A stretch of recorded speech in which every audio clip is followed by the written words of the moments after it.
কিরে, এত দেরি হলো? বাবার ওষুধগুলো আনতে বলেছিলাম, এনেছিস? আর বললাম যে মাসকাবি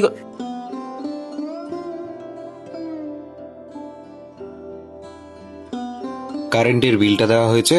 পরশুদিনই তো দিলাম বাবা, কেন একই প্রশ্ন বারবার করছো?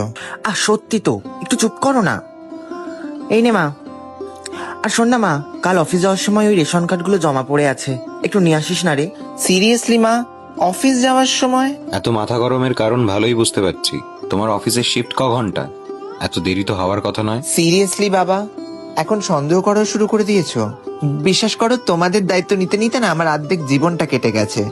এখন আর অন্য কিছু করার সময়ও নেই। কে বলেছে দায়িত্ব নিতে? যাও, বিয়ে করে চলে যাও। আচ্ছা চুপ করো না। এই হ্যাঁ রে, তোকে বিয়ে নিয়ে